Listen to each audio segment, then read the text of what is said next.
In my town, the small bridge at Jensen Park used to simply be a passage over the river that flowed through the playland.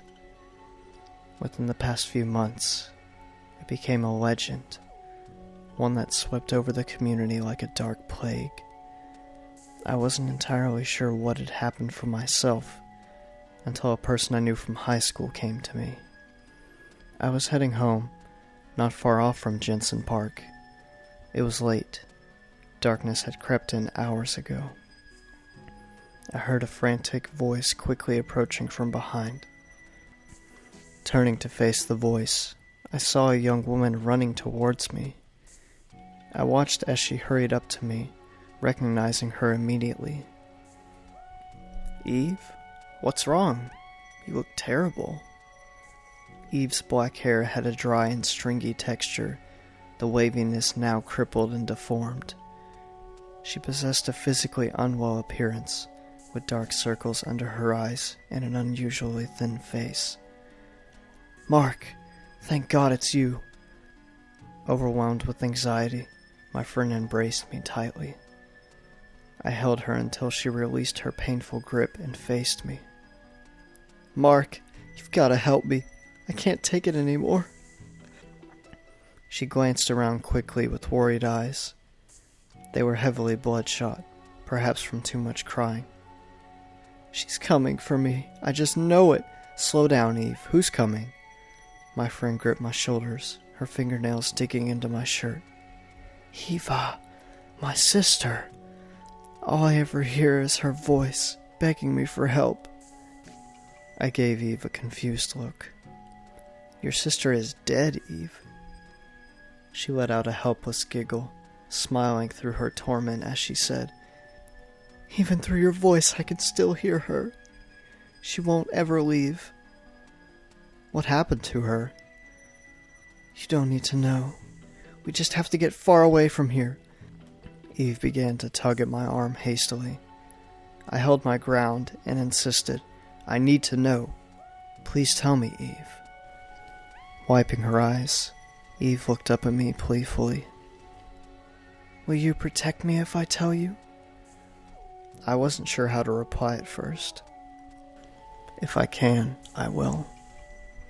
"Follow me. I'll tell you on the way." She took my hand in hers, guiding me. Eva never had much luck with relationships. There was this guy she seemed to be completely in love with. She met him in her biology class. He was all she told me about. It was concerning. "Wasn't Eva kind of off?" I asked. Eve nodded, muttering, "You have no idea." Shaking her head, she quickly continued. Near the end of the semester, there was a big school dance coming up. Eva had always wanted to learn how to dance, but was too shy to have anyone teach her. She told me only the right one could teach her. I noticed how deserted the streets were as Eve guided me. It almost felt like we were walking by a ghost town. So apparently this guy was the right one for her. She worked very hard to buy this expensive flower for him. You know how poor my family is. She had to save up for quite a while to get it. A few weeks before the dance, Eva sent her crush a note with the flower slipped inside it, asking if he would go with her and show her how to dance. As she was leaving school that day, she found her note and the flower in a trash can. Eve lowered her face, taking in a deep breath. It devastated her. She worked so hard to get that stupid flower for him and was sincerely hoping he would say yes. He was pretty much her whole world. "What did she do?" I asked as Eve led me down a long sidewalk. The streetlights flashed to life, lighting our path. There was a large shard of glass in the trash by the note. She took the flower and the piece of glass. When Eva came home that day, she didn't say a word to me. I knew something was wrong, but she insisted she was fine. Eva didn't talk much after that day. When the night of the dance finally came, she hid outside the school in the shadows. Patiently, she waited until her crush came out, noticing a beautiful young woman with him. Eve shook her head, mumbling. Eva could see how happy he was with her, and became filled with envious rage. My friend took a moment to wipe her eyes again. I noticed we were growing near Jensen Park. Staying hidden in the darkness, Eva managed to lure him away from the rest of the people leaving, over to an isolated area where she subdued him and tied him up to the school flagpole. She only stood there in the silent darkness, staring at him for almost an hour before he awoke, terrified. Everyone else was long gone. They were alone. Eva asked why he had rejected her, holding up the crumpled flowers she had given him. He said that he simply did not like her and had had his eyes on the young woman he had danced with. I almost bumped into Eve as she suddenly stopped. "What's wrong?" I asked. My friend only shook her head, then continued. Eva didn't take it well. She slipped out the piece of glass she had taken and stole his sight with it so he would never be able to lay eyes on another woman. Eve began to quietly cry, struggling through the tears as she said. Before she did it, Eva forced him to look at her, saying she wanted to be the last thing he saw, so maybe he would reconsider. She told him, "I love you," before she blinded him and left him to eventually be found the next morning. "Is he the young man I saw in the news about that incident at the dance?" I asked. Eve nodded. "He survived, but he's been a complete mess ever since." Eva was completely silent for the next few days. It startled me. I had never seen her like this before. We passed through the Jensen Park entrance as Eve spoke.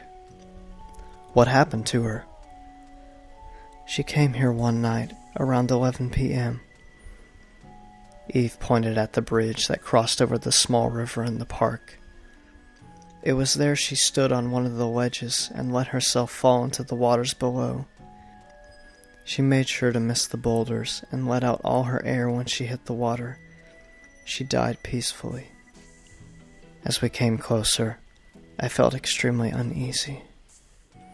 The young man she blinded could not help but feel responsible for her death.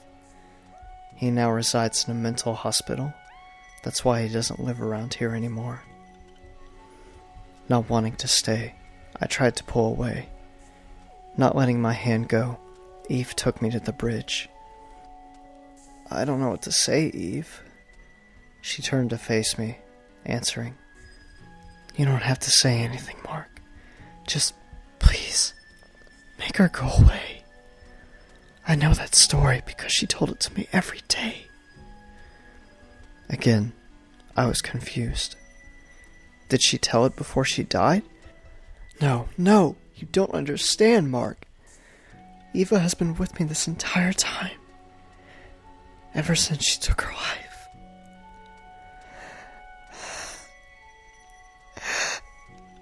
I can't describe to you this burden. It's absolutely unbearable. I'm begging you, please make her leave. Just please get her voice out of my head. Eve's eyes were wild, her voice emanating desperation. I began to doubt her sanity as she held on to me. Suddenly, she quickly turned her attention to the river's path. "What is it?" I asked. Eve instantly hushed me, harshly whispering, "Be quiet!"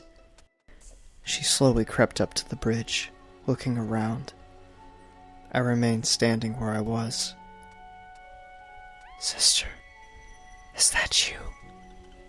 Eve asked.